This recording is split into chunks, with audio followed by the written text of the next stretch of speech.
Are you a professional woman who wants to create passive income streams and financial freedom through real estate investing? Join us here on Real Estate Investor Goddesses, hosted by Monick Halm. Listen to women who are rocking it in real estate investments as they share their stories of success, failures, and best advice in real estate investing. Start creating real wealth through real estate. Tune in today. Here's your host, real estate investor, syndicator, and developer, Monick Halm.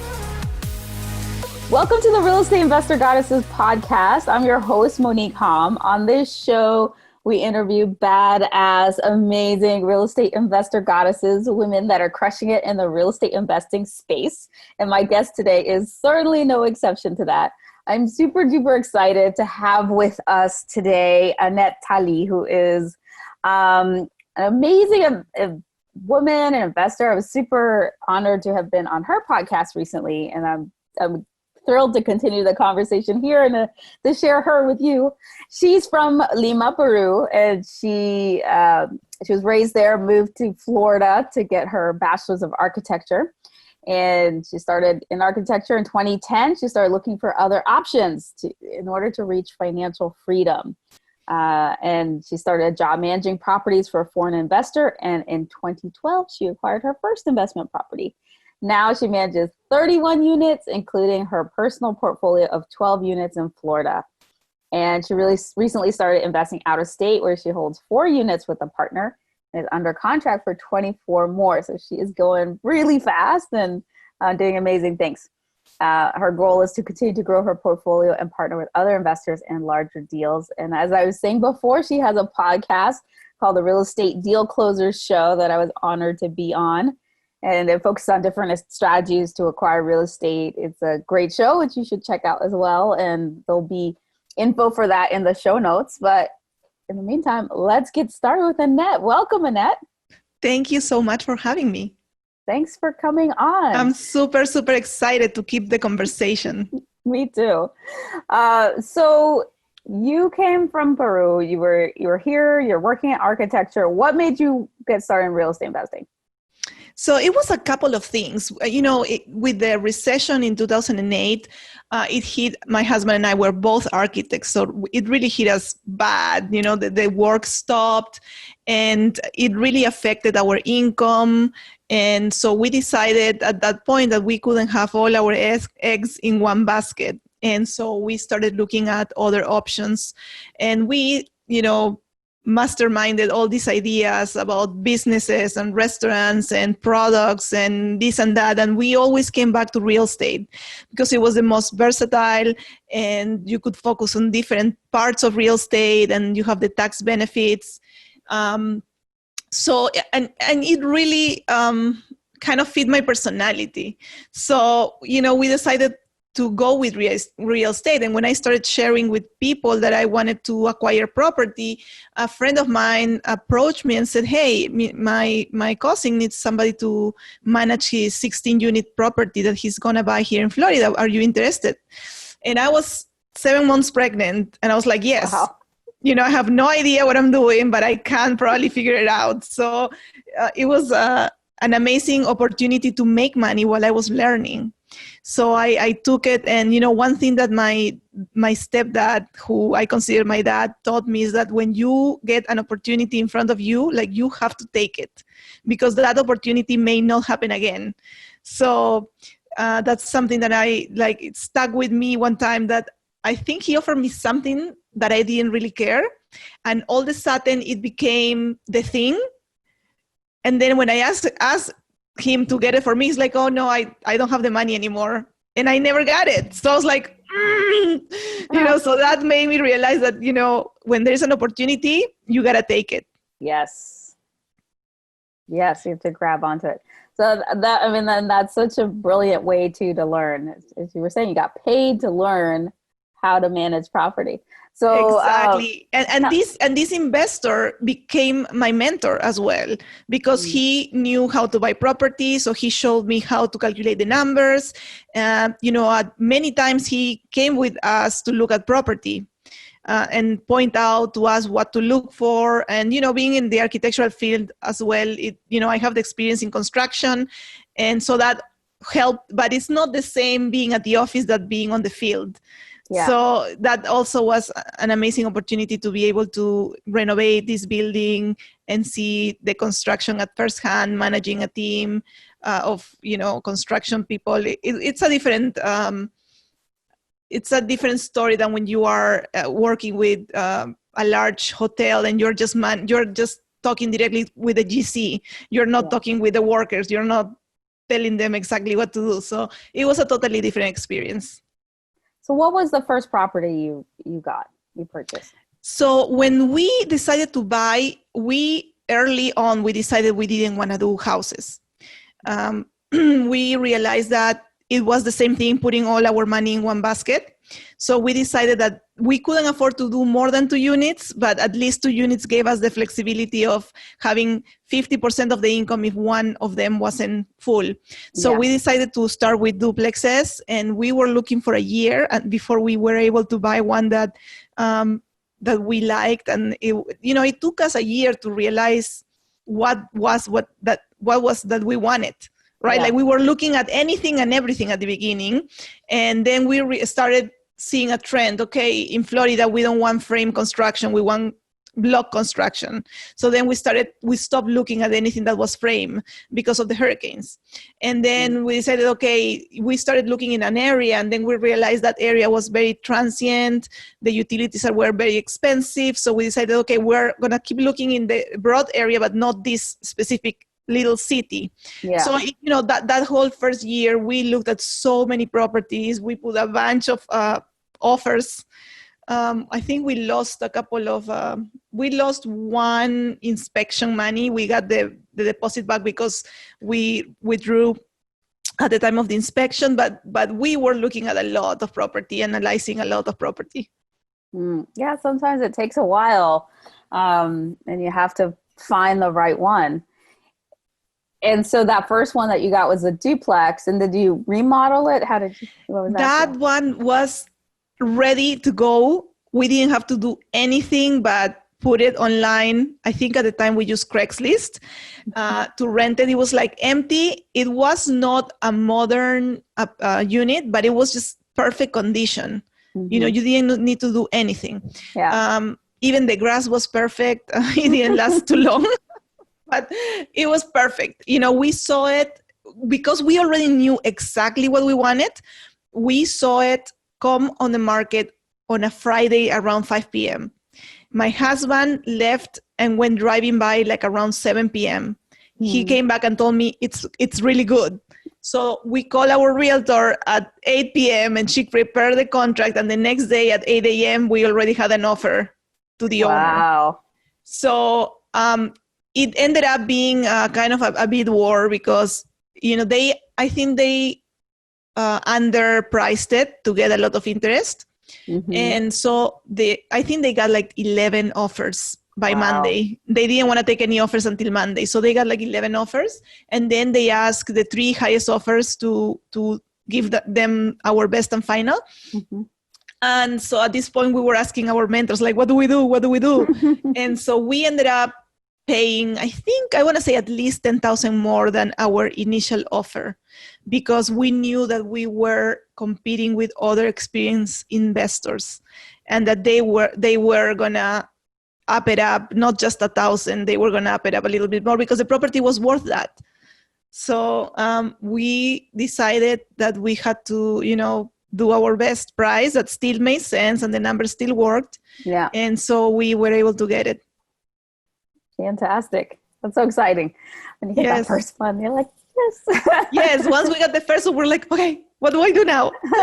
So we rented it very quickly. And that property, after 5 years, when I refinanced, I ended up pulling out 150% of the cash that I used to buy it. Because when I bought it first, I bought it cash. And we just bought it and kind of like forgot about it. Like we didn't really look for more properties right away because we were saving for the next one.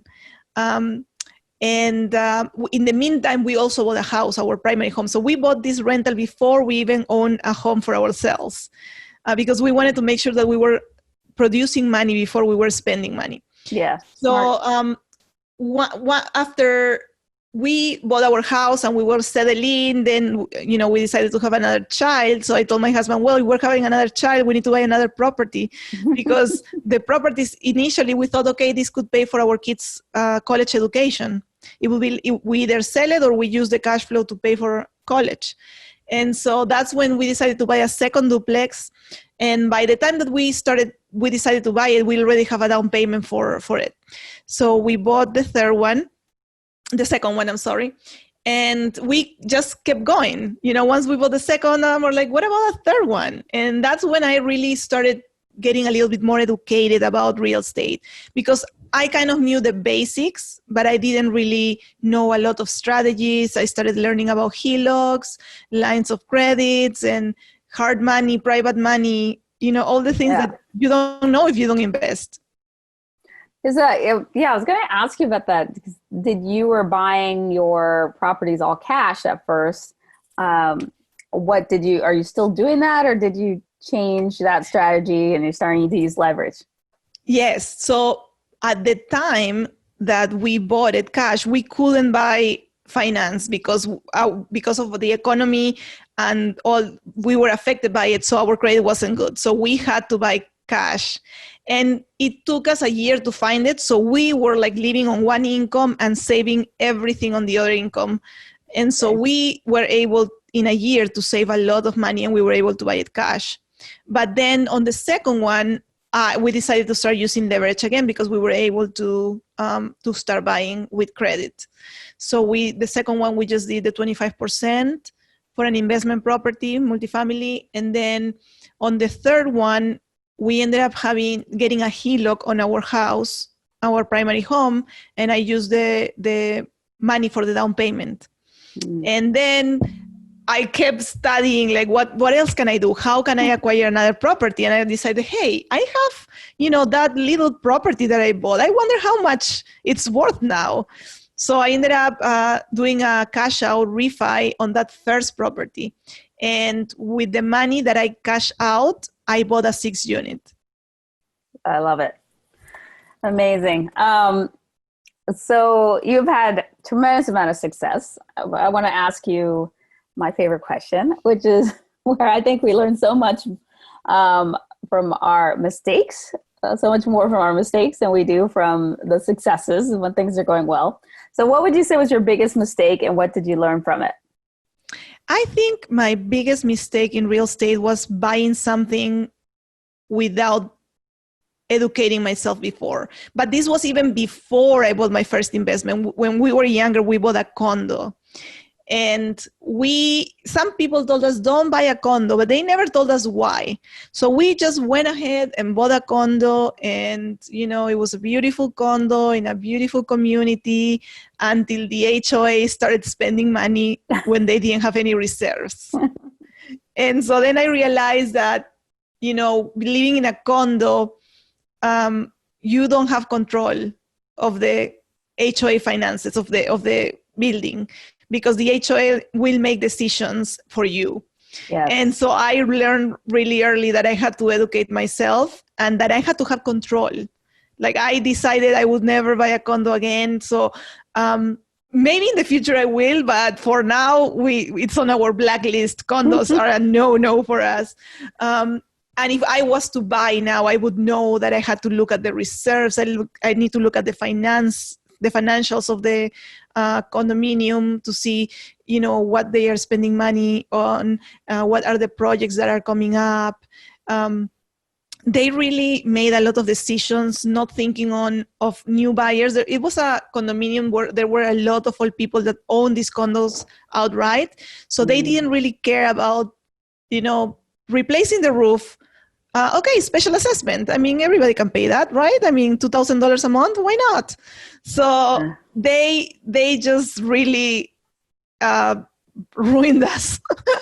But it was our fault because we didn't research it. We didn't know. We just, everybody was buying. So we decided to buy too, right? And it was going to, be worth much more in a year, right? So we just went ahead and buy it.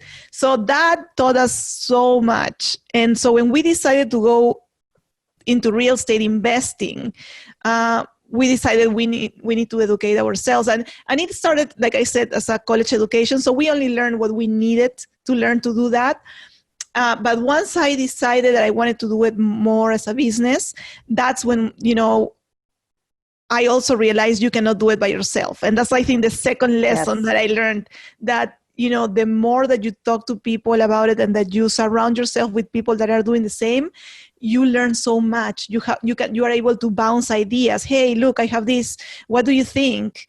And then you find people that are talking the same language as you. Like sometimes I was at parties talking to my friends about real estate, and they're like, okay, what are your kids eating today? Like, what are you cooking? Nice weather we're having.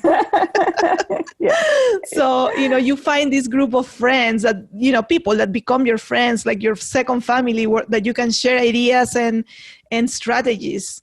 Yeah. And that's one of the reasons that I started the podcast, Real Estate Deal Closers, because I really wanted to learn.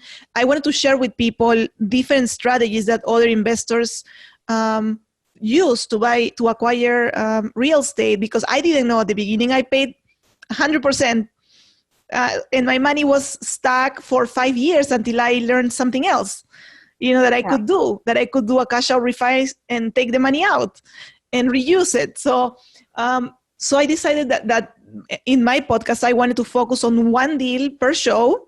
And, I want to go from the beginning to the end, how people found it, how they finance it, and everything until they exit that investment. And it was a little bit of a selfish thing, because I wanted to learn more what others are doing, and also, get people the information. So if they are starting and just listening the podcast, they could learn more. So it's a big reason why I did my podcast too. It helps me learn, and I get to talk to goddesses like you. That exactly. I was going to say, we get to know people that are doing what you like to do. Yeah, I love it, and that's such good advice. Getting educated, because an uneducated investor is a money disaster waiting to happen. Right? It's a gamble, really, right? Because you are just hoping the price will go up and the expenses won't go up. Yeah. So what are you most proud of? I am very active, a very active person, and I am always doing something. I'm always being a busy person. Like, if my friends know me, I'm always doing something. But sometimes, I don't see it. And at the end of last year, I was kind of like down, like I don't feel I did anything. So I decided I'm going to make a list of all the things that I've done last year. And when I saw that list, I was amazed by all the progress that I had made in just, a year. So I guess what I'm most proud of is that I'm the type of person that when I put something in my mind, I just go and do it, even if I am scared, even if I think that I may not be able to do it. I just give it a go and I go after it. And a lot of times I get it. Yeah, that's awesome. Taking that advice or the lesson you learned from your stepfather. Say yes. Yes. The opportunity comes, say yes and do it. Absolutely. Don't wait. Amazing. What do you attribute your success? I am very stubborn. That could be a good thing or it could be a bad thing, right? But I guess being consistent, being stubborn also makes me be persistent in what I want to do, right? And, I don't remember how I got this. I think it was on my mastermind, but it was, about just doing small actions. And this, I think it was the Atomic Habits book that it was saying that these small habits that you start adding to your routine, it will accumulate and, you will get far before you know it. And so, sometimes I feel overwhelmed with all the things that I want to do. And I just, decide, okay, let me just do one thing And so I just focus on the one thing that I can do right now. Yeah. Instead of not doing anything, I just pick one thing that I can do right now. And I keep doing it until I can add something else that I can do now. And then it becomes a routine, or like you accomplish something and then you move to the next thing. But I think if you just focus on one little thing, before you know it, you are going to be really far from where you started. Yeah. Awesome. Okay. I have a couple questions for you before we get into our famed end of show Trinity. What do you wish you'd known at the beginning that you now know? That I didn't leverage. I kind of knew a little bit about leverage, but not, like I said, I bought the first property cash. I think about it now, I could have, at that time, when I started, the properties were low and they were starting to go up. So I could have bought 4 different properties instead of just one with the same amount of money. If I knew, how to do it, right? So I wish I knew more strategies. And that's, like I said, why I started the podcast, because I think it's so important to learn, and it's so easy. Like, you're driving and you can be listening to something, and you can listen to it again. Sometimes you don't get 100% of what you hear compared to reading, but if you listen to it again, then like things start stacking in your brain. And so definitely leverage and other strategies to acquire real estate. Like, if I think about it, if I started doing all these strategies when I started, that's in 2012, and we're right now 8 years later. Yeah, I would be so much farther along the way, and partnering with people and not doing it by yourself. I think that was one of the things that I kind of started by myself, doing it by myself. And I remember at some point asking my mentor, because he always did everything by himself. Do you ever go to conferences, or do you ever, partner with anybody? And he's like, no, I just like to do it all by myself. And I mean, he owns a lot of property, but I kind of like, okay. But then a couple of years later, I started realizing that this was like a team sport, and that you need to start talking to people. And I think networking was one of those things that it's changed another type of leverage. Everything. It's another type of leverage, Absolutely. There's leverage with debt and being able to finance, and then there's leverage with people and being able to tap into their skills and relationships and knowledge. Money. Knowledge. Money, absolutely. Yeah. So that's leverage. I love it. So before we get into the Trinity, what is the best place for people to find you? So, the best place for them to find me is my website, which is talieinvestments.com. And that's TALIE investments.com. And you can find all the information there and all my links. I have a Facebook group. I do a meetup. You can find my podcast in iTunes, Stitcher, and Spotify, as well as in YouTube. But if you want to talk to me quickly, Facebook is the best place to find me. And I'm as Anette Talie. I am very active on Facebook, so that's how people can find me quickly. All right, fabulous. Okay, now it's time for our famed end of show Trinity, which is a brag, a gratitude, and a desire. What is one thing you are celebrating right now? What's your brag? My brag is that I've been, for the last year, working on trying to participate on a syndication on the general partnership side. After acquiring my last 6 units, I realized that I wanted something bigger. And so I was looking for partnering with other people with joint ventures and also participating in syndications. And so this week I joined a team to work on a syndication. So I am super excited about that because, for the longest time I was like, oh, I don't think this is going to happen. Like, it's been so long. I've been working so hard for people to work with me on a syndication. And finally, I was having a phone call yesterday where I'm going to be helping a team with the syndication. So I'm super, super excited about that. Well bragged. And what's one thing you're grateful for? My family. I have to say, I'm so grateful for my husband, especially because he supports me in all my crazy ideas. He is the opposite of me. So I'm super outgoing, loud, and he's quiet and not very outgoing, shy, you could say. But he always supports me in anything that I want to do. Every once in a while I have to convince him, but for the most part, right now we're having the interview and I'm like, why don't you take the kids to the park? I mean, that would be so fun. Like, it's so hot outside. And he's like, oh, come on. He's like, okay. So Good he's man. super, super awesome. Yeah. He is, I don't think I could be doing what I'm doing without him taking on a lot of stuff that he probably doesn't like much. Beautiful. And last but certainly not least, what's one desire? One desire, financial freedom. I think that's one of the things that I'm working really hard on.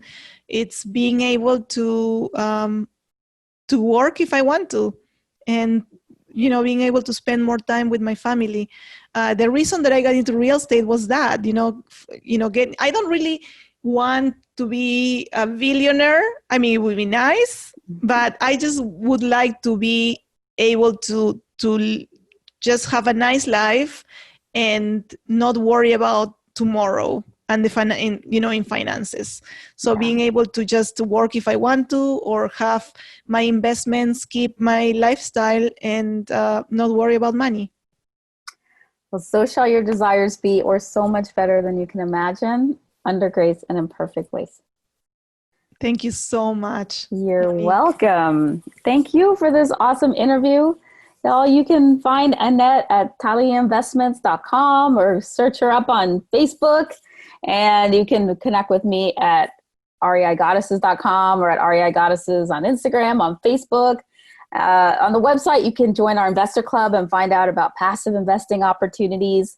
And you can join our amazing sisterhood of women from all over the world that have joined together to invest in real estate, and a lot of other resources we have there for you too. So check out reigoddesses.com, and also don't forget to subscribe to the podcast and give it some likes. You give it some likes and reviews. We love 5 stars. And share it for sure. And share it with your friends. And come back next week for another amazing Real Estate Investor Goddess interview. Thank you.